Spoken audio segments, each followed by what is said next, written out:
deegaanka Tigrayga ee waqooyiga dalka Itoobiya mar kale waxaa ka qarxay dagaal culus oo in muddo ahba la saadaalinayay kaasi oo u dhaxeeya dawladda uu hogaamiye Abiy Ahmed Cali iyo sidoo kale jabhadda TPLF maanta oo sabti ah subaxnimadii hore deegaanka Shareera la yiraahdo oo dhaca xuduudka Itoobiya iyo sidoo kale Suudaan ay wadaagaan dagaal culus ayaa ka qarxay kaasi oo u dhaxeeyay ciidamada Tigrayga ee TDF la yiraahdo iyo sidoo kale ciidanka militariga ee dalkaasi Itoobiya sida wararku ay sheegayaan dagaalka weerarkiisii hore waxa iska lahaa ciidanka militariga ee dawladda Itoobiya waxaana markaasi la sheegay in khasaaro badan halkaasi uu ka dhacay oo waliba loo geystay danka TPLF inkasta oo wali aan la ogaanin khasaaraha rasmiga ah ee markaasi dhinacyada kala gaadhay laakiin sida wararku ay tibaaxayaan ciidanka militariga ee dawladda Itoobiya ayaa waxa ay subaxii hore ee saaka ku qaadeen weerar cir iyo dhul ah kaasi oo ay u adeegsadeen diyaaradaha iyaga iswada ee markaasi droniska ah iyo sidoo kale madaafiic culus taasi oo ay ku beegsadeen fadhiisimo iyo sidoo kale xeriyo ay ciidamadaasi Tigraygu aagagaasi ku lahaayeen intaasi kadib maanta gelinkii dhexe mar kale waxa weerarka soo qaaday sida xogtu ay tibaaxayso ciidamada markaasi dhanka TPLF kuwaas oo mar kale weerar ku soo qaaday goobaha weerarka subaxii hore laga soo qaaday ay ku sugnaayeen ciidanka militariga ee markaasi dawladda Itoobiya sida wararku ay sheegayaan TPLF oo kaliya dagaalkani kuma jirto balse waxa la aaminsan yahay in aagagani ay ka dagaalamayaan ciidamo markaasi ka soo tallaabay dhanka Suudaan iyo sidoo kale ciidamo ka imaaday dhanka Eritrea oo xuduud la leh deegaankaasi Tigrayga mar kale dagaalkii TPLF iyo sidoo kale dawladda dhexe ayaa ka qarxay waqooyiga dalkaasi Itoobiya gaar ahaan galbeedka deegaankaasi Tigrayga aaga ay xuduudka ka wadaagaan dhanka Suudaan dagaalkaas ayaa markii dambe waxa uu ku fiday deegaano kale oo dhaca galbeedka deegaankaasi Tigrayga haddaba waxa aynu eegi doonaa daawadayaal TPLF waxa ay soo saartay war-saxaafadeed waxa ay markaasi ku cadaysay in dawladda Itoobiya ay weerar cad ku qaaday ciidamada Tigrayga ee deegaanadaasi ku sugnaa sidoo kale beesha caalamka ay ugu baaqeen in markaasi weerarka ciidanka militariga ay soo qaadeen doonayaan in la burburiyo deegaankaasi Tigrayga sidoo kale la laayo dadka shacabka ee markaasi Tigrayga iyada oo markaasi ay muuqato in Abiy Ahmed Cali markani uu qaatay qorshe ah in la soo afjaro TPLF iyo ciidamada waqooyiga dalkaasi Itoobiya ka dhaqdhaqaaqa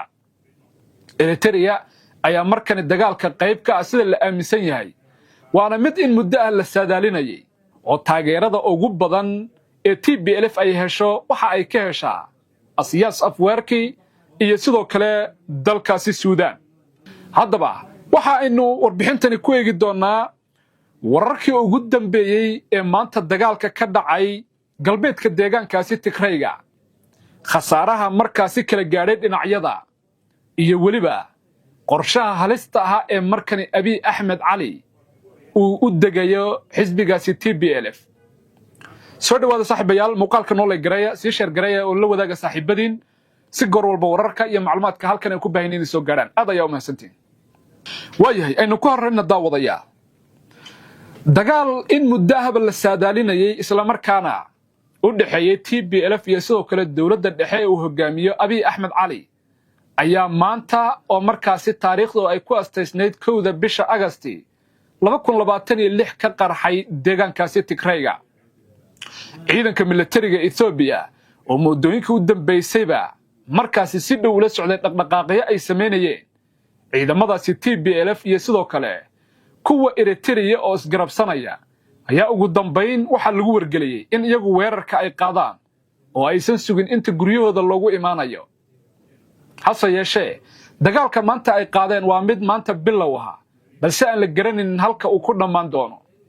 TPLF oo markaasi garab weyn ka helaysa Eritrea Suudaan ilaa Masar waxa ay markana isku arkaan in fursad weyn markaasi ay haystaan oo xukunka ay kaga tuuri karaan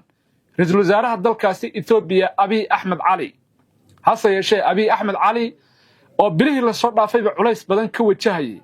dhanka waqooyiga dalkaasi Ethiopia ayaa ugu dambeyn waxa uu go'aansaday in culayskaasi uu iska dajiyo isla markaana awoodiisa military uu tijaabiyo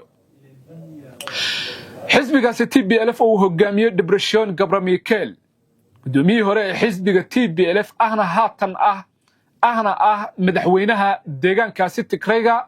balse dawladda dhexe aysan aqoonsanayn ayaa waxa uu sheegay inay isdifaaci doonaan ilaashan doonaan sharafkooda iyo sidoo kale dadnimadooda haddii ay yihiin Tigray waxaana markani muuqata in TPLF ay la soo baxayso awood dheeraad ah hub culus oo aasnaa sidoo kalena dagaalkii 2 sanadood qaatay ee deegaankaasi Tigray ka socday sida la sheegay ay ka furteen dawladda Ethiopia haddaba TPLF war ay soo saartay kadib dagaalkii maanta qarxay kadib waxa ayna markaasi sheegeen oo ay bayaamiyeen in dawladda dhexe dagaal toos ay ku soo qaaday ciidamo markaasi ku sugnaa galbeedka deegaankaasi Tigrayga waxa ay sheegeen in heshiiskii Pretoria ee 2022 gabi ahaanba uu burburay ilaalin weysay dawladda dhexe hogaamiye Abiy Ahmed Cali haatanna ay go'aansatay in dagaal toos ah markaasi ay ku soo qaado waxa ay beesha caalamka ugu baaqeen in si degdeg ah xiisadani markaasi loo soo dhaxgalo sidoo kale in ay ogaadaan meesha ay sarta ka qulunsan tahay iyo cidda daandaansiga wada dagaalka maanta dhowr jiha ayuu ka dhacay sidoo kale waxa wararku ay tibaaxayaan in markii hore weerarka ay lahaayeen ciidanka militariga ee dawladda Ethiopia kadibna markii dambe ay weerarka soo qaadeen ciidamada TDF kuwaas oo sida ciidamada saraakiisha hogaaminaya dagaalkaas ee dhanka dawladda ay tilmaamayaan ay Eritrea ku dhex jiraan haddaba dagaalkaas wali lama cadeyn karo khasaaraha rasmiga ah ee dhinacyada kala gaaray balse sida wararka qaar ay sheegayaan waxa la burburiyay fadhiisimo iyo sidoo kale goobo ay ku sugnaayeen ciidamada Tigrayga ee TDF kuwaas oo muddooyinkii u dambeysayba aagagaasi saldhigyo ka samaysanayay sida war kale uu sheegayo dagaalkan ayaa waxa uu bilowday kadib marka ciidankii ee markaasi militariga Ethiopia ay ka war heleen saraakiil iyo sidoo kale shakhsiyaad ka socda dhanka dalka Suudaan in ay deegaankani markaasi soo galeen sidoo kalena ay sheegeen in ciidamada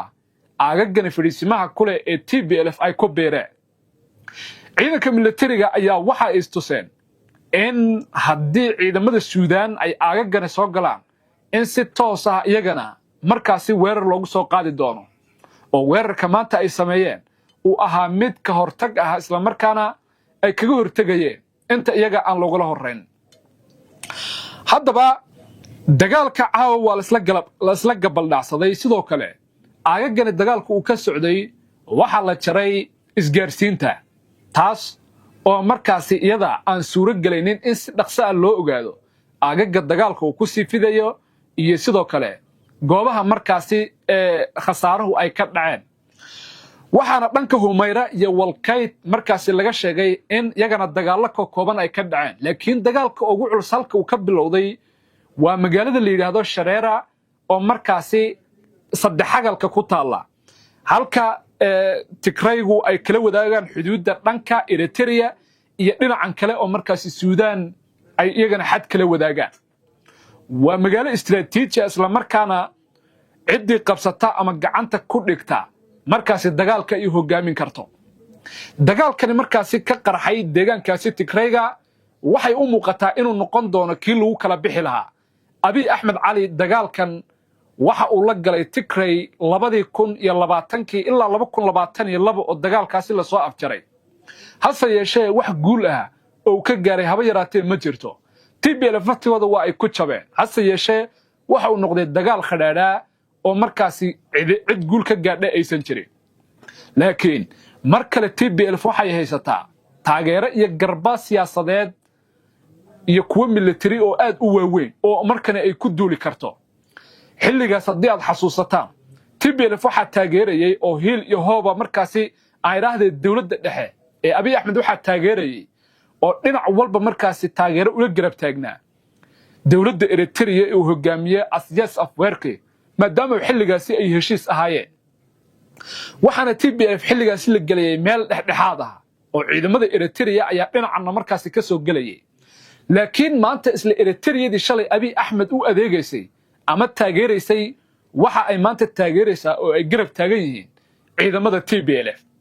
afwarki iyo Abiy Ahmed aad ayay u kala fogaadeen waxa uuna afwarki doonayaa in la soo afjaro xukunka Abiy Ahmed Cali oo isaga sidoo kale uu ku doonayo in dalkan Ethiopia uu ka dhigo nidaam boqortooyo ama keligii talisnimo oo dalkan meel la usan uga soconin haddaba dalkaasi Ethiopia mar kale dagaal ayuu martigelinayaa caqabada u weynse markani waxa ay haysataa Abiy Ahmed Cali jabhadii hubaysnaa ee dalkiisa ayaa dhammaan markani ku kacaya oo fursad weyn helaya olla faano jabhadii canfarta kuwa kale oo Benishangul Gumus ka dhaqdhaqaaqa ilaa oo NLF oo dhanka Soomaalida ah oo iyagana doonaya in halgankoodii hubaysnaa ay dib ula soo noqdaan dhammaantood dagaalkani fursad ayuu u yahay waana mid markaasi hal dhinac ay uga soo wada horjeesan karaan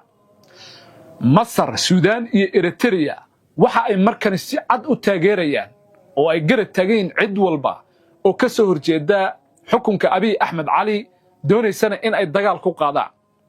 waa sababaha caqabada ugu weyn xilligan uu wajahayo ra'iisul wasaaraha Ethiopia ee Abiy Ahmed Cali haddaba TPLF mar kale dagaal ayay u dhiila dhaansatay ciidamadii ugu badnaa ee militariga ahana waxa lagu sii daabulayaa galbeedka deegaanka Tigrayga gaar ahaan halka xuduudka ay ka wadaagaan dalka Suudaan ciidamada militariga ee Ethiopia ayaa waxa ay sheegeen in furin ay kaga furan tahay dhanka Suudaan oo halkaasi qulqulata ay ka bilaamatay oo ciidamo aad u tiro badan ay ka soo gudbayaan dhanka dalkaasi Suudaan taas oo ay ku tilmaameen in ay soo galayaan dhanka deegaankaasi Tigrayga culays badan ayaa dawladda dhexe markani ay dareemaysaa iyo in Addis Ababa loogu imaan doono haddii halkooda ay sii joogaan dagaalkan ayaa waxa uu imaanayaa xilli dalkaasi Ethiopia gaar ahaan Addis Ababa markani ay uu ka socdo shir xasaasi ah oo markaasi la sheegay in aayaha iyo masiirka Ethiopia laga tashanayo sidoo kale shirkan oo socon doona muddo 35 maalmood ah markuu soo gabagaboobo waxa lagu go'aamin doonaa jihada cusub ee dalka Ethiopia uu aadi doono haddaba dalkaasi Ethiopia Abiy Ahmed waxa uu doonayaa in nidaamka federalismka meesha laga saaro isla markaana loo bedelo nidaam isku dhaf ah nidaamkii boqortooyada boqor Haile Selassie Mililik ilaa ninkii la oran jiray Haile Mariam Mengistu waxa uu doonayaa in qodobo ka mid ah kuwa dastuurka meesha laga saaro si tartiib ah oo waliba markaasi dadku aysan aad u dareensaneen waa mid sida weyn looga soo horjeedo oo qoomiyadu dhammaantood ay diidan yihiin qodobka 39aad ee dastuurkaasi dalka Ethiopia ku jira waa mid qoomiyadaha u ogolaanaya in markaasi aayahooda iyo mustaqbalkooda ay u madax banaanadaan oo markaasi xataa ay ku dhawaaqi karaan gooni u istaag afti dadweyne in la qaadi karo waa qodob ogolaanaya qodobkaas haddii meesha laga saaro ma jirto cid markaasi gooni u istaagi karaysa ama ku fikiri karaysa in markaasi ay mustaqbalkooda si gaar ah uga tashadaan meelaha uu sida weyn u saameyn karayo waxa ka mid ah deegaanka Soomaalida oo ah halka markaasi Abiy Ahmed uu arko in mustaqbalka dhow uu sal dhigan doono xilligan wax dagaal ah ama jabhado hubaysan aysan ka jirin khayraadka ugu badnaa ee dabiiciga ahna markaasi uu ku jiro oo laga soo saarayo haddaba xaalka dalka Ethiopia markani waa uu qasan yahay lama saadaalin karo sida markani ay wax noqon doonaan dagaalkii muddaba markaasi la hadalhayay ugu dambayn waa uu qarxay oo maanta ayuu bilowday taariikhduna ay ku asteysnayd 1 bisha August 2026 lama yaqaanase dhamaadka dagaalkan iyo cidda markaasi guushu ay raaci doonto TPLF iyada oo kali ama xoogagii faano ayaa jira ee amxaaradaha kuwaas muddooyinka u dambeeyayba ay iskaashi military ay sameynayeen jabhadda olla ee deegaanka Oromada ka dhaqdhaqaaqda ayaa iyagana ah kuwa sida weyn cadaadiska u saaraya Abiy Ahmed Cali ee doonayay hal mar in dagaal lagu qaado olla faano iyo sidoo kale TPLF dhammaantood waxa ay ahaayeen kuwa iskaashanayay kana midaysnaa in si wada jir ah loola dagaalo taliska abiy axmed cali jabhadda faano wacdara ayay ka dhigtay bilihii lasoo dhaafay qaybo ka mid ah deegaankaasi amxaarada waxaa nolosha lagu qabtay boqolaal ka tirsanaa ciidanka militariga ee dowladda Ethiopia ee ku sugnaa ama ka howlgeli jiray deegaano ka mid ah gudaha deegaankaasi amxaarada faano waxa ay noqotay mid la soo baxda cudud ciidan iyo sidoo kale tababar heer sare ah oo markaasi fajacay ama ka ku noqday dowladda dhexe halka tababarkan ay ku soo qaateen laakiin markani fursad weyn ay iyagana u tahay maadaama Walqayd iyo Humeera oo dagaalkaasi ka bilowday iyagana dhanka gobolka Wallo ee deegaankaasi Tigrayga ay dhankooda ka bilaabayaan haddaba lama garan doono sida dagaalkan uu sii socon karayo miyuu joogsan doonaa mise waa sidaas uu u bilowday abiy axmed waxa ka go'an soo afjaridda xoogaga Tigrayga iyo in markani dagaalkaasi uu sii socdo isla markaana lagu gorgortamo gacan ku haynta magaalada Addis Ababa sidii 2021 dhacdayba waxaana maalmihii u dambeysay Tigraygu ay bilaabeen ururinta iyo qorista dhalinyarta oo ay ka qorayeen magaalada Makala ee caasimadda dawlad deegaankaasi Tigrayga taas oo dawladda Ethiopia ay aad u dhibsatay isla markaana ku noqotay kurba kale iyo cirbad ku turqan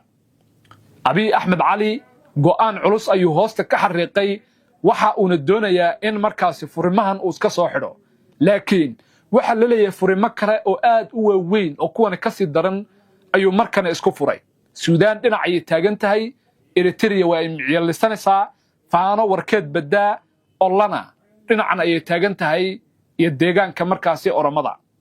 haddaba intaas ayaan kusoo gabagabeynaa saaxiibayaal dagaalka waqooyiga dalka Ethiopia ka qarxay ee u dhaxeeya TPLF iyo dawladda dhexe wixii ka soo kordha wararkeena dambe ayaan kusoo gudbin doonaa idinkeeda nabadgeliyo